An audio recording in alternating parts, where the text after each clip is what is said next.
Oi, gente, eu sou a Flávia. Eu sou a Isabela. E você caiu no Angu de Grilo. Bom, esse é o nosso podcast. Se você chegou até aqui, muito prazer, muito obrigada pela sua presença. E nós vamos contar hoje primeiro de onde veio essa ideia. Por que estamos aqui, Flávia, por favor? Pois é, porque estamos nessa obra em construção. É bom que você saiba que é uma obra em construção. Nós estamos adentrando o maravilhoso mundo dos podcasts, dando continuidade a uma história familiar de relação muito intensa com o rádio. Diga aí, Isabela. Minha mãe me acorda com rádio desde que eu nasci. Insuportável. Ela ouve o rádio o dia inteiro, no carro, em casa. Tem rádio relógio. É uma pessoa que tem rádio relógio em 2019. Então, assim, acho que vocês podem entender qual é o nível. Isso porque minha mãe me acordava com o rádio. Ai, ela me tortura. A vida inteira. Não, a relação é intensa da nossa família com o rádio. Inclusive, o terceiro marido da minha mãe, ela conheceu pelo rádio. Num programa de, namoro no rádio, nas madrugadas. Eu estava em lua de mel com o pai da Isabela. Isso era 1992. E quando eu voltei para casa, tinha um homem morando lá. A gente viajou 20 dias. Quando eu voltei, tinha o Osvaldo, que ela conheceu pelo rádio. Ele morava em Itaipava. Num programa de rádio, ela se identificou com o singelo pseudônimo de Capricorniana de Irajá. O dele eu não lembro, mas ele desceu a serra e se estabeleceu no mesmo Irajá da Capricorniana, em 20 dias. Foi assim. Isso para ver, isso dá a medida do quanto o rádio é presente na vida das Oliveiras. E Angu de Grilo, o nome desse podcast... nome! O nome tem a ver com isso, gente. Foi difícil escolher o nome, confesso, mas... Quando caiu a ficha desse, e essa era uma expressão que a minha avó falava, na verdade a gente tem uma lista de expressões que a minha avó falava, e um dia vamos fazer um episódio só passando por essa lista, já combinamos isso. E Angu de Grilo é uma dessas expressões que eu nunca ouvi mais ninguém falando. Eu procurei no Google, eu procurei em todos os lugares, e não existe nenhuma menção a Angu de Grilo, então eu não sei de onde é que a minha avó tirou, mas enfim... Pois é, imagino que tem a ver... Bom, a minha mãe, Dona Ana, né? Dona Ana Lúcia Oliveira, a Oliveira, né? Original, primordial, digamos ancestral. Aqui, desse último núcleo, ela nasceu em Cachoeira, no Recôncavo Baiano, 1935, filha de uma família grande, né? Foram 13 filhos que a minha avó e o meu avô tiveram. E eu imagino que essa expressão venha de lá. A minha mãe era carregada dessas expressões, de ditados, de expressões muito populares e frases muito populares. Eu coleciono essas frases que me vêm à memória, tem um arquivinho no meu smartphone, que é justamente para um dia contar essa história, escrever sobre isso. Eu fui educada com ditados, né, com ditos populares. E uma das expressões que ela usava para designar bagunça, confusão, um saladão, era esse, angu de grilo. Tá? Um angu de grilo era a expressão de algo que podia conter qualquer coisa, uma certa confusão, uma certa balbúrdia, para usar um termo do século XXI. Do ano da graça de 2019. E a ideia é realmente que seja um termo guarda-chuva, porque a gente não quer falar sobre uma coisa só. Isso foi, acho que, a principal coisa que a gente decidiu, né? A gente não quer ficar pegado a um tema só, não quer falar só sobre notícia, não quer falar só sobre jornalismo. E isso vai muito com uma coisa que minha mãe tem dito já há alguns anos. Como é que é, Flávia, que você fala? Gente, eu chamo minha mãe de Flávia, eu tenho essa mania. Tem isso. Antes que perguntem. Nunca me chamam, me convidam pra falar sobre qualquer outra coisa que não seja... racismo, principalmente. Principalmente racismo, principalmente... Bom, economia é a minha história, né, trajetória profissional, que em alguma medida pautou a minha carreira, né, no jornalismo, mas também indicadores sociais, também essas reflexões sobre as desigualdades de gênero, de raça. E, de modo geral, esses temas que definem muito do que é a minha carreira, mas não definem quem é a Flávia, né? Eles me confinaram a um certo papel. E, vez por outra, isso me incomoda um pouco, né? A perspectiva de poder falar sobre sapato, vinho, viagens, séries de TV, filme, música, CD, Rio de Janeiro. Minha mãe compra CD. Eu compro CD, é verdade. Eu compro CD, compro livros, alguns que eu sei que jamais lerei, mas enfim, sobre essa dimensão, decoração, casa, moda, são várias dimensões de flavilidade, tem um neologismo aí já, que normalmente não são abordadas, ou talvez não sejam compreendidas, ou talvez não levantem interesse, mas são coisas sobre as quais... Eu acho que levanta interesse, tanto que esse podcast começou a ser pedido, é importante dizer isso.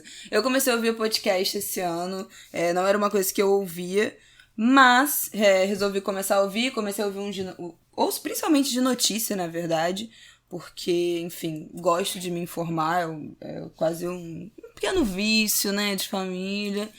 E aí falei com a minha mãe, olha, acho que a gente tem que fazer um podcast juntas, porque vai dar certo, tudo que eu posto nosso as pessoas adoram, o nosso vídeo que eu tenho no YouTube, se você não viu, vai lá ver. As pessoas adoraram, ficaram pedindo outros. Quando minha mãe aparece nos meus stories, todo mundo comenta, adoro ver vocês juntas. Então acho que as pessoas vão gostar de ouvir um podcast nosso.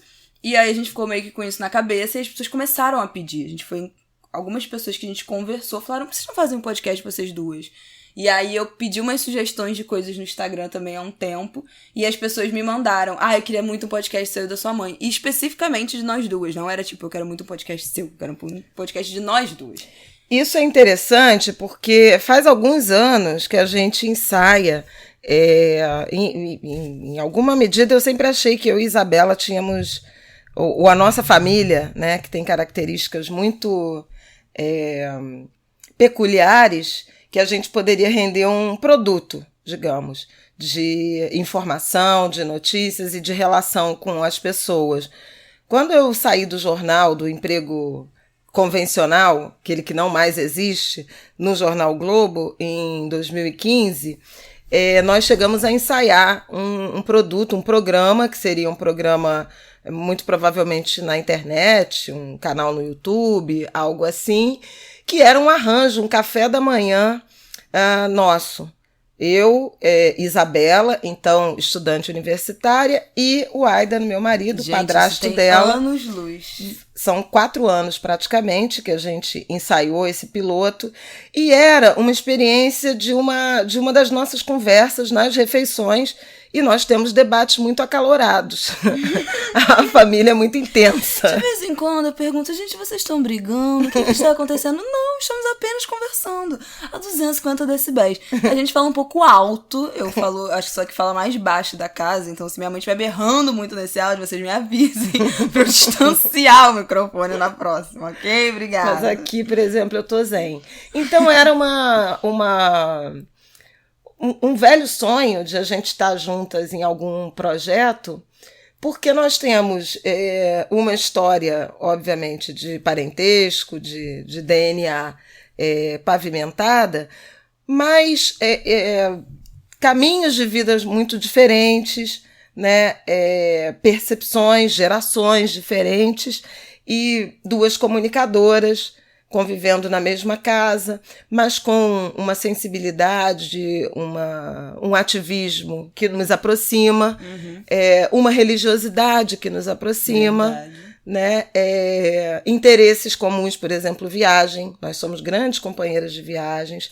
Amo viajar com minha mãe. E tem algumas características que nos diferenciam de outras relações mães e filhas mais convencionais ou que têm profissões diferentes, enfim. Então, é um velho projeto que começa a ganhar forma hoje, né, nesse momento, em forma da voz, mas que, em alguma medida, visitou muito da minha história e da dela, por exemplo, essa com rádio. Eu estou trabalhando na rádio, né, na CBN, faz 2 anos. Nossa, já faz 2 anos, e era a última mídia que me faltava, né, chegar. Multiplataforma, multiformatos. Mas isso é interessante porque é a mídia que talvez eu tenha mais tido contato, sim, mais presente na minha vida, né, que atravessa a minha vida. Eu fui uma grande ouvinte de rádio nos anos 80. Na minha infância para adolescência, eu ouvia a antiga Rádio Globo, Haroldo de Andrade, Valdir Vieira. A minha mãe me acordava com o Antônio Carlos, né? Eu fiquei fã do Roberto Carlos pelas mãos das pessoas mais velhas que estão aí, vão lembrar muito bem disso. Valdir Vieira era um radialista muito conhecido no Rio de Janeiro. Ele pegava o programa depois do Haroldo de Andrade, que se eu não me engano terminava 10 horas.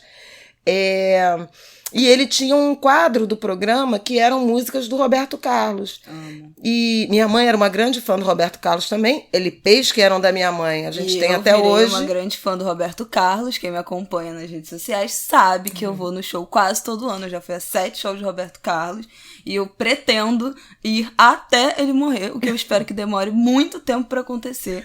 E eu sempre vou com a minha avó paterna, que também ama Roberto Carlos, e é o nosso programa de fim de ano de vó e neta. Amo. Beijos, vó, se você estiver ouvindo.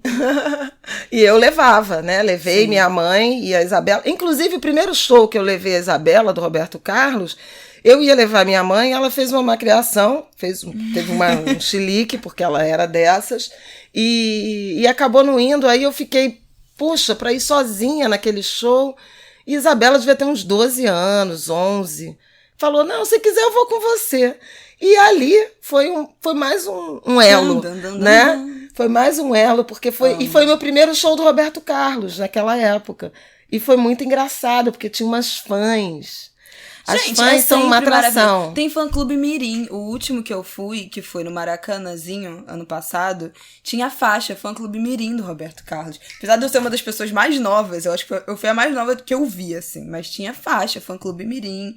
Nossa, mas as pessoas vão arrumadésimas no show. É muito figura. E é maravilhoso. Eu amo, gente, olha. É muito marcante, né, para a sociedade brasileira. Então é um pouco esse espírito. Esse aqui é um programa inaugural, né, em que a gente está tratando assim dessas motivações, desses pontos comuns que levaram a essa conversa, mas não é só para falar essas abobrinhas de quem a gente é fã. Ai, olha, influências sim, familiares. Entendeu? É sim, porque a gente tá lidando com muita tragédia, a gente tá lidando com muitas dores nos últimos tempos, nos últimos anos, então é sim pra gente falar umas besteiras também. E isso estará muito presente aqui. Não vai ser um podcast só de notícia, falando de novo, de comentar tragédia. As pessoas adoram vir a mim e a minha mãe o tempo todo, pedindo que a gente se pronuncie, se posicione sobre as mais infinitas coisas diferentes. E, cara, nem sempre a gente tá afim de falar sobre certos assuntos, de se estender muito em algumas coisas ou não, porque assim como vocês ficam mal com notícia e ficam chateados, ficam tristes, ficam indignados, a gente também fica. E óbvio que entendemos nosso papel também, né, de falar sobre as coisas, sobre se posicionar, mas a gente também precisa de uma folga, às vezes, assim, sabe? Ai, não quero ter que lidar com isso, não quero ter que assistir esse vídeo, não quero ter que falar sobre certos assuntos, porque isso também é muito doloroso. Então é óbvio que esse podcast não será um lugar de alienação, até porque a gente não consegue, né? Eu gostaria de conseguir ficar um pouco mais alienado às vezes, mas não rola. Então, não será um lugar de alienação, também será um lugar de informação e de debater as coisas sobre as nossas perspectivas. Então, cuidado com o que vocês esperam aí com as expectativas pra ninguém se frustrar. Mas eu acho que é legal as pessoas perguntarem, né? Trazerem temas, dizerem Por sobre favor, o que gostariam de ouvir. Eu vou criar um e-mail. Na verdade, a gente já tem um e-mail que eu já criei, que o endereço é angudegrilo@gmail.com. Vou repetir, mais perto do microfone. angudegrilo@gmail.com. angudegrilo@gmail.com. Por favor, então, qualquer coisa que vocês quiserem sugerir, perguntar, mandem para esse e-mail. A gente vai fazer uns episódios especiais, assim, de respondendo e-mail, comentando e-mail, respondendo pergunta. E também usem hashtag, né, no Twitter principalmente, que é mais fácil a gente pesquisar. Se quiserem mandar alguma coisa, mostrar alguma coisa, usa a hashtag AnguDeGrilo, que a gente vai estar vendo e olhando.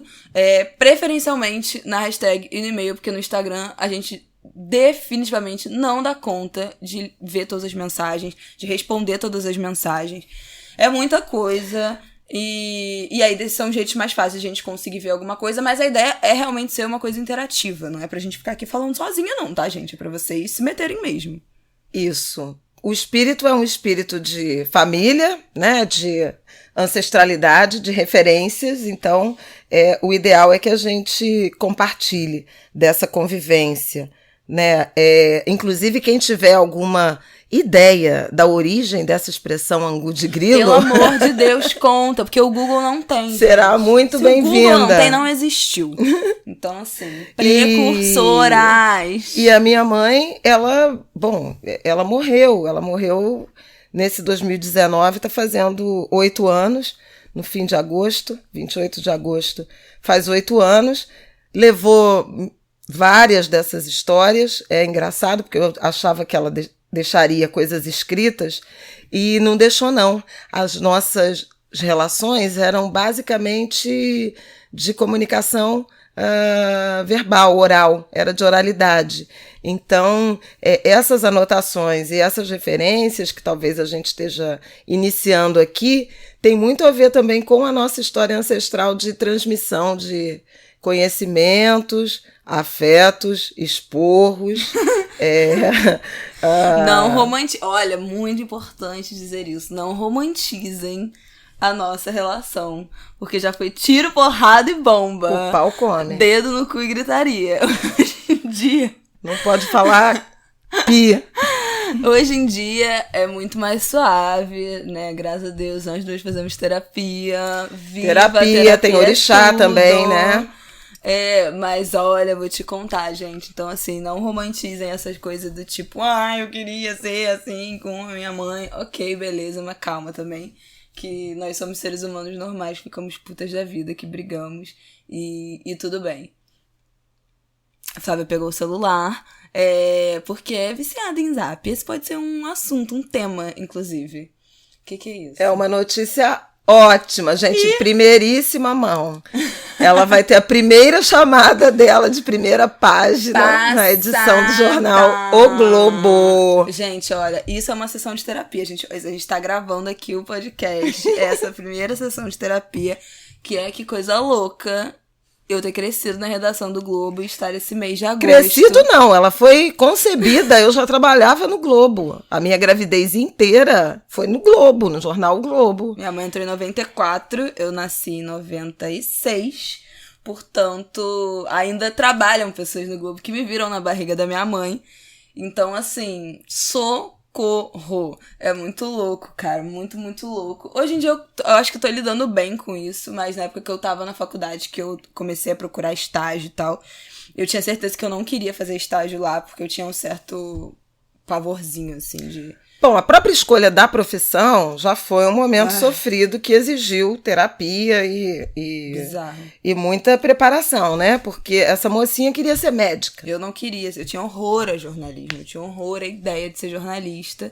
E meu plano sempre foi ser médica, desde sempre, gente. Eu não lembro nenhum outro momento da minha vida. Eu transitei ali, eu acho que quando eu tinha uns 10 anos que eu falava que eu queria fazer gastronomia. E aí, meio que foi isso, assim. Depois eu já engatei na medicina e fui com toda a certeza do mundo, até que no ano do vestibular eu falei, acho que não, né? Acho que talvez não seja isso. Só que eu não tinha, na verdade, nenhum outro plano. O jornalismo era o meu plano B. Simplesmente porque porque eu, enfim, acompanhava muito notícia, teve sempre muito presente na minha vida, eu escrevia muito bem. E aí eu falei, bom... Escrevia e escreve. Ai, obrigada. Mas eu, né, foi que, tipo, bom, se eu tiver algum plano B na vida, é esse, porque eu não sei fazer nenhuma outra coisa. Eu tinha certeza que eu queria ser médica e eu não sabia fazer mais nada. Tipo assim, matemática, não podia ser nada que incluísse exatas. Esquece isso. Como eu era muito boa em escrever... e era muito imersa dentro desse universo de notícias, e realmente isso me interessava muito, eu falei, bom, meu plano B é esse, né? Então fui. Mas assim, não foi a coisa mais tranquila do mundo, não. Tanto que eu não uso mesmo o sobrenome da minha mãe, inclusive por isso. Na verdade, eu nunca usei, né? Mas porque eu não tinha. Aliás, essa é outra história. Eu não tinha outra Oliveira. História. Essa é outra história. A minha mãe me batizou. Que, olha, só pela misericórdia. Vocês já viram alguma família escolher um nome porque é mais sonoro? Não é pela história do nome, não. É porque é mais sonoro. Era mais sonoro, eu achava que combinava. Também havia uma tradição o meu nome em você transferir. Isabela Fraga Reis. É importante, né, explicar. Eu fui batizada como Isabela Fraga Reis, registrada como Isabela Fraga Reis. E aí, com essa explicação aí da sonoridade. Era bonito, Fraga Reis, e havia uma tradição... agora superada, de que o sobrenome do homem, né, do pai, é que prevalecia. Oliveira é o sobrenome da minha mãe e Fraga o do meu pai, seu Mário. A gente achava, eu e o pai da Isabela, que Fraga combinava com Reis e tinha essa questão que era o nome do homem, né, da família masculina, que ia se sobrepondo. Tanto é que meus primos todos têm como último sobrenome o nome dos pais deles, então os filhos das minhas tias, né? Muitos vão perdendo os Oliveiras. Como o sobrenome da minha avó materna era Neves e a família, e esse nome já se perdeu. A gente hoje é Oliveira, que era o sobrenome do meu avô. Por isso a Isabela era Fraga Reis, mas só ela que sempre não se faz insurgiu. Sentido, porque eu nunca conheci o meu avô. Ele morreu muito antes de eu nascer. E não tinha exatamente uma boa relação, né, com a minha mãe. E a minha avó era a pessoa que sempre esteve ali, né? Tipo, durante a minha vida inteira, na vida inteira da minha mãe. E eu sempre fiquei indignada de ter esse nome, porque eu não achava bonito. Eu gostava muito, eu queria muito ter o Oliveira. Era o sobrenome da minha avó. E aí, com 18 anos, eu troquei de nome. Não façam isso, gente. Não façam isso jamais com casamento. Nunca, nunca, nunca, nunca, nunca. Dá um trabalho infinito. Demorou muito. Depois de 4 anos eu mudei o meu último documento. Tem tipo 2 semanas. Então assim, só mudem se vocês tiverem muita certeza. Porque é um processo longo. Demorou 1 ano pra minha certidão nova chegar. Não é barato, né? Porque, a gente teve que pagar tudo, advogado. Tem que pagar advogado, tem que entrar na justiça. Aliás, foi um processo muito bonitinho, em que para reivindicar, né, essa mudança de nome, a Isabela, então, fazendo 18, né, isso. Perto de fazer 18, escreveu uma carta linda pro juiz, né, de próprio punho, justificando o pedido. Muito emocionante, porque fazia um acerto de contas com a importância, a relevância da avó materna na vida dela. Foi super bonito. E depois essa mão de obra, né? Porque uma vez saída a nova certidão de nascimento, teve que trocar tudo. Matrículas, não é tipo faculdade, só o que você pensa. Cartão do plano de saúde. Tudo. Não é só tudo. isso que você pensa de os documentos. Você abre a carteira e fala, então vou ter que mudar a minha identidade, meu RG e os meus cartões. Não, tem coisas de plano de saúde, tem passaporte, tem visto, no meu caso, que eu tinha. Tem todos os cadastros de todos os sites, tem noção? Tipo assim, site de ingresso, site de e-mail. Todos os cadastros de todos os sites que você já fez, você tem que mudar. Porque se você imprimir uma coisa que não tiver com seu nome, não vai ser aceito. E tem site de companhia aérea, tem que mudar. E alguns são um porre, porque você tem que comprovar por que você tá mudando de nome. Gente, olha, é um inferno.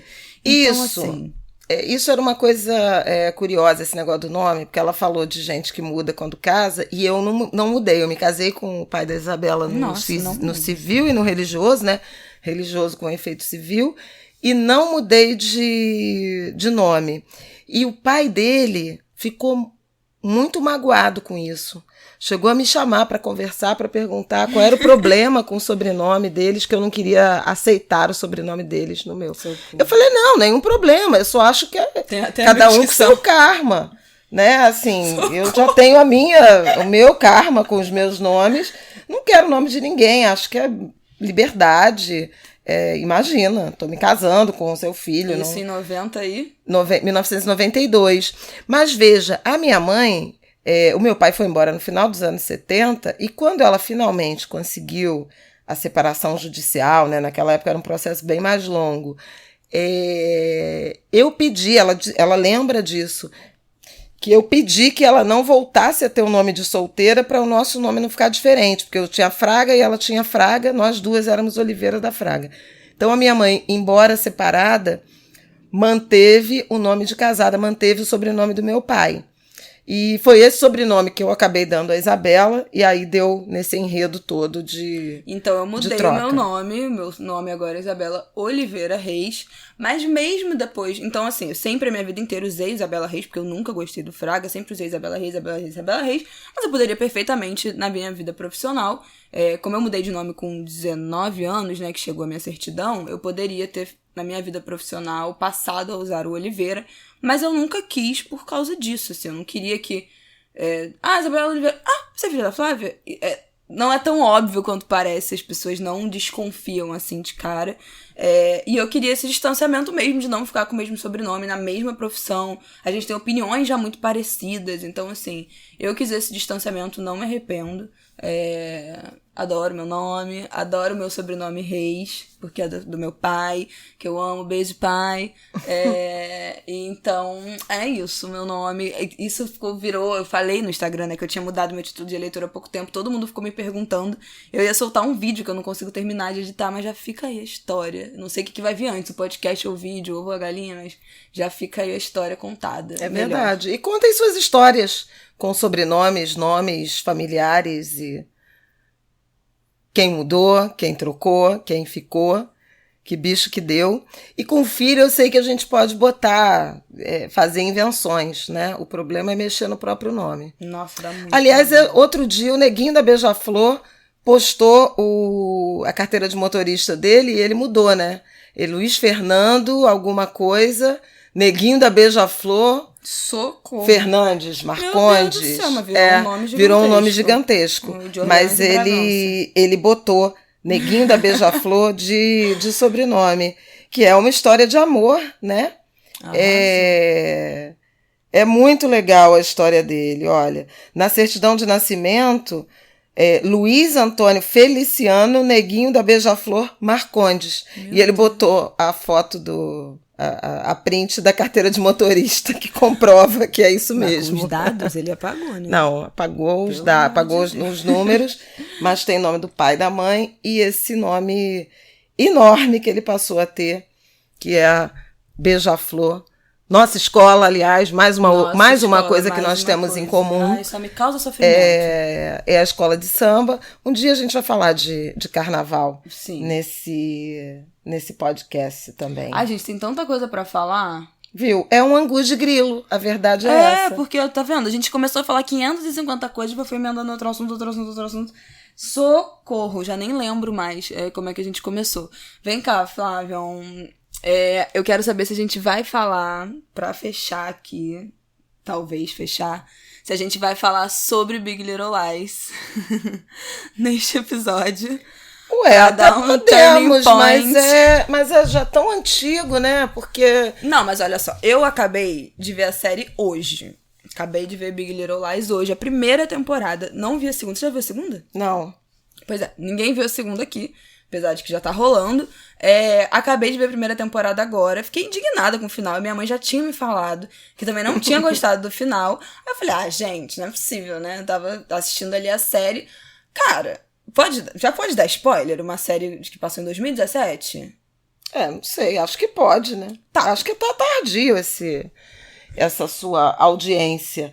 Porque eu assisti Big Little Lies logo depois Calma que aí, eles... Big Little Lies, pra quem não sabe, é uma série da HBO, que um grupo de mulheres numa cidade pequena, e aí como é que aquelas mulheres vivem, as famílias, as tretas, filho no mesmo colégio, briga de coleguinha, não sei o que, não sei o que lá. E aí você começa a série sabendo que teve uma grande festa e alguém morreu. Né? No primeiro episódio já mostra que você fica a primeira temporada inteira reconstruindo ali os passos pra chegar naquele momento e você vê quem é a pessoa que morreu, obviamente no último episódio, uma coisa meio How to Get Away with Murder. E aí, Flávia, fala. Isso. Eles ganharam vários prêmios, né, com essa primeira temporada, foi uma série que foi muito celebrada porque tinha uma dimensão de dramaticidade, de mergulho na intimidade de casais, de famílias e tal. Tudo muito cru, com uma grande interpretação, sobretudo da Nicole Kidman, a minha favorita, tá muito, muito bem. Maravilhosas interpretações. E aí, logo depois dessa premiação, eu falei, gente, eu tenho que ver essa série. E aí, corri para assistir a primeira temporada.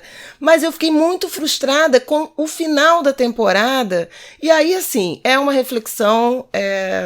racial, né? Tem uma personagem negra. Tem uma pessoa negra na série inteira, o que já é aquela coisa meio assim, né? Ela é a mulher de um dos homens, quer dizer, é o único casal interracial da série, a única mulher negra, um casal interracial, que tem uma tensão com a ex, né? Com a ex e os filhos e tal. E a mulher é uma mulher incrível, assim... super legal, talentosa, doce. Good vibes, cirandeira. Professora, instrutora de yoga, linda, gente a Zoe boa. Kravitz que faz, que é um escândalo a Zoe, meu Deus. E assim, super legal, não é tensionada. A ex do marido tem uma implicância com ela, um pouco de ciúme. E ela é a pacificadora, assim, da série inteira. De todos os conflitos da série, ela sempre aparece como uma pacificadora, a mulher good vibes. Tipo, gente, não quer calma, brigar, gente, vamos sabe? conversar, diálogo. Ela se dá super bem com a filha adolescente do cara, que tá naquele momento de adolescência, de não sei o que, tudo é o caos, tudo é o fim do mundo. E ela é a pessoa conciliadora da série, entendeu? É a mais em paz e amor que tem, é quase hippie, total. E aí, no fim da série, ela acaba... Eu que vou dar o spoiler? Tô com medo. Eu acho que a gente não precisa dar um spoiler, necessariamente. No fim da série, não precisamos dizer o que acontece. Mas ela acaba como a vilã. Eu não sei se é vilã. Não é muito vilã. Ela é meio que a redentora. A verdade é que ela para ser incorporada ao grupo, aceita, ela tem um batismo, uma prova de fogo, que não condiz com a personagem e, em alguma medida, por que eu considero uma falha de roteiro, reforça estereótipos de violência e de impulsividade das mulheres negras. Isso me incomodou.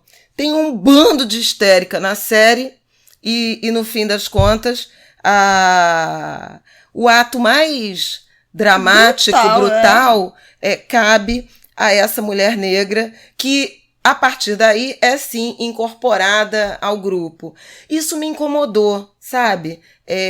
Lá atrás, e quando a Isabela começou a assistir e tal, eu cheguei a postar no Twitter, que ela postou no Twitter que estava começando a assistir, eu falei, tem uma coisa no final que me incomodou, e até uma seguidora dela botou, me diz o quê e tal.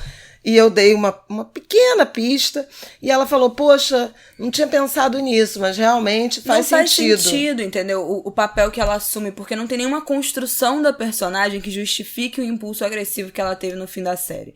Então, se ela se mostrasse como ativista, que ela é, né, aparenta ser mais impulsiva, mais raivosa, com muitas aspas nesse raivosa, mas assim, com alguma história familiar, com alguma trajetória, se a personagem dela fosse construída nesse sentido, mas não foi, entendeu? Foi só uma coisa do tipo, qual será, esses roteiros que acabam sendo uma pobreza de roteiro, que qual será a pessoa que todo mundo vai ficar mais surpreso de ter feito isso? Fulana de tal, que é a mais boazinha de todas. Quando, na verdade, gente. Um roteiro bem construído não precisa necessariamente você surpreender com a pessoa que é menos improvável de todas de fazer ao grande finale. Não necessariamente, não precisa ser, sabe? Você não tinha nenhum indicativo, é uma coisa que, tipo, é completamente out of the blue, tipo, não, sabe? Não faz o menor sentido na construção do personagem. E aí, óbvio, né? É isso, todas as mulheres da série são completamente narcisistas, egóicas, escrotas em vários momentos. Ai, nossa, olha, eu até comentei no Twitter que eu vi, tipo, 3 episódios ou 2 episódios e eu falei, meu Deus, eu não gosto de ninguém dessa série. Todos os personagens são detestáveis. Mas isso significa que a atuação realmente é muito boa, são muito bem construídos. O elenco é muito bom. Todos os personagens são detestáveis, não dá pra gostar de ninguém, assim, de ninguém. Ela era a pessoa mais ok, mas também me incomodava um pouco essa coisa muito good vibes, eu não tenho muita paciência. Mas ela era a pessoa mais, com o mínimo bom senso na série. E aí no final ela vira o... sabe? Ai, não gostei. Fiquei indignada. Já comentei no meu Twitter que eu não gostei. Várias pessoas foram me perguntar, mas eu não respondi. Se você quiser ouvir, você vai ter que fazer meu podcast. Mas o legal é que, séries você vai ver por aqui. Eu agora tô assistindo a mais recente temporada de Cara Gente Branca. Ela tá sofrendo da maldição da 3ª temporada. Isso é verdade esse bilhete, minha gente. Mas enfim, interessante. Tô insistindo. Mas eu adoro série. Eu adoro as séries com temáticas raciais. Eu adoro as séries de dramalhões. Eu assisto séries há séculos. Aliás, eu e Isabela. Porque Sex and the City... Eu via criança, que tem, gente. Tipo, não botem pros seus filhos verem. Criança, tinha vários episódios, assim... Não os mais pesados, né? Mas, assim, várias séries, essa coisa da moda, da ligação com a moda. Brothers and Sisters. De Nova York. Mas aí Brothers and Sisters já era mais adolescente. Mas era uma série que a gente via muito juntas. A gente via muito juntas. Sex and the City, a própria relação com Nova York. A Isabela adora Nova York, eu também. Eu tô fazendo aqui, tem tudo a ver com isso. Eu vi e vejo várias, principalmente as dramáticas, eu adoro essas coisas. Scandal, eu vi completa. Eu vi Greenleaf completa. Não, gente, eu sou das séries policiais, então vocês vão sempre me ver falando sobre série policial ou de temática racial por aqui, é basicamente o que eu vejo, assim. Mas eu amo uma série policial, e eu amo uma série policial que não tenha nada a ver com temática racial, temática feminista, com ativismo nenhum. Agora, minha filha, na Netflix tem um monte de série finlandesa, eslováquia, irlandesa, de crime, que só tem gente branca, só os caucasianos, entendeu? Só os nórdicos na série, ótimo, não é nem um assunto pra eu desopilar o meu cérebro, tipo assim, não quero discutir isso. Mas eu adoro série policial. Não, mas eu vejo as adolescentes também. Eu gosto muito de estar ligada nessas coisas. Não, nessas coisas de como é que estão retratando a juventude. Juventude é um ponto que me interessa. E Merli, eu vi. Tem várias espanholas. Amo. Sense8, eu amei. Especialmente a primeira temporada. Eu perdi o saco na segunda, uma coluna que eu nunca escrevi foi essa, que eu me arrependo, porque as coisas foram sendo atropeladas. Então, podcast. Mas acho que Sense8 é uma alegoria do que é a juventude global hoje, né? O quanto eles querem, em boa medida, salvar a própria pele e seu grupo, e não exatamente a humanidade. Então, esse senso de cuidado com o grupo, eu acho muito interessante. Adorei a primeira temporada de Sense8, achei muito pedagógica. Assisti a segunda, eu não sei se teve a segunda ou se foi um especial, né? Foi um especial pra finalizar, porque a série foi cancelada do nada. Foi aquele último episódio. Isso, aí eu fiquei frustrada. Ninguém gostou daquilo, assim, eu já sei a primeira foi boa. Mas eu vi outras, depois eu vou resgatar, porque eu esqueço os nomes. Eu acabei de assistir a 3ª temporada de Handmaid's Tale. Eu não vou falar, porque foi muito recente, então vai ser muito spoiler, mas assim, o final é maravilhoso. Eu achei, sinceramente, a construção da temporada muito chata. muito cansativa, nada acontecia. Até o 9º episódio ali eu achei muito, muito chato. Teve episódio que eu falei, meu Deus, não acaba esse negócio que eu dormi no meio. E eu amo Handmaid's Tale. E aí a problematização dessa série vai ficar pra outro episódio. Não vai ser nesse. Mas voltaremos a falar nele. Mas o final da 3ª temporada é sensacional. Eu ainda quero ver a 3ª de Handmaid's Tale. Eu ainda não assisti as 2 primeiras. Mas eu assisto muita coisa. Gente, o que não com vai Aida, faltar aqui é indicação. Isso é engraçado, porque tem um perfil de série que eu assisto absolutamente sozinha. Tem um perfil de séries que eu assisto e a Isabela também assiste, mas a gente não tem esse compromisso de assistirmos juntas. Eu gosto de assistir séries juntos, gente. Não, vê um episódio tal, não me espera pra ver. Isso não existe. Mas com Aidan eu vejo. Eu e Aidan a gente... Mentira, e aí tem uma enorme dificuldade. Você vive assistindo o episódio e ele não assiste. Não, então eu paro, porque assim, a gente assistiu, por exemplo, as colombianas, que são interessantes, né, sobre Pablo Escobar, e depois a do El Chapo, né, mexicana. Gente, mas acho que a produção, né, foi da TV episódios. Caracol. É uma novela muito longa. E isso aqui nos impediu, mas são coisas que a gente assistia juntos. Já teve outros também que a gente assistiu juntos. Orange is the New Black. Nossa, mas mala. eu também não Parei, passei pela 3ª temporada. Ou a 2ª. Nossa, eu achei muito chato, eu adorei o início. 3ª temporada E eu não sou de abandonar a série, hein? Eu vi muita série ruim até o final, só pela manter a dignidade ali. Quantico foi uma que eu vi, que é com a Priyanka Chopra, eu não sei nem se é assim que fala, e a 2ª temporada eu acho que foi horrorosa, mas eu fiquei ali, minha filha, eu sou fiel às minhas séries. Mas olha, Sense8 não aguentei, Orange is the New Black não aguentei. Qual foram as outras que... olha, muito raro eu não conseguir ver uma série assim até o final, eu costumo ver. Breaking Bad eu vi inteirinha. Eu não vi até hoje. Adoro. E vi aquelas... Eu esqueço os nomes, gente. Desculpa. Minha mãe tem um problema com nome. Eu tenho um mega problema com nomes. Os grandes erros da minha carreira foram nomes de pessoas. Incrível. Bom. Tá bom, né, gente? Tá bom, né? Acho que ninguém aguenta mais ouvir a gente falando. Olha, eu acho que para um primeiro teste, esse programa, na verdade, é um piloto. Se ficar bom, a gente posta. Se ficar uma bosta, a gente grava de novo. Então, se você ouvir, é porque a gente achou que... tava decente. Deu pra passar. Se o nosso bom senso tava muito ruim e você achou um lixo, você, por favor, avisa. Mas com delicadeza, né, gente? Por favor, lembre que a gente vai ler tudo. Então, seja educado, sugira melhoras. O que a gente pode melhorar? Se a captação do áudio tá boa, se ficou bom, se teve muito ruído. Fala pra gente o que vocês acharam, por favor. Sugiram temas, contem suas histórias, suas séries favoritas, indiquem séries. Vamos estar sempre comentando o que vocês mandarem pra gente, sempre lendo que vai ter... Olha, não prometo resposta aos e-mails, na verdade o e-mail, a ideia não é responder, né, porque a resposta seria aqui mesmo pelo podcast, mas a gente vai ler o que vocês mandarem, então angodegrilo@gmail.com. E é isso, né? É isso, o Angu de Grilo fica por aqui. Sirva-se. Adorei. Beijos!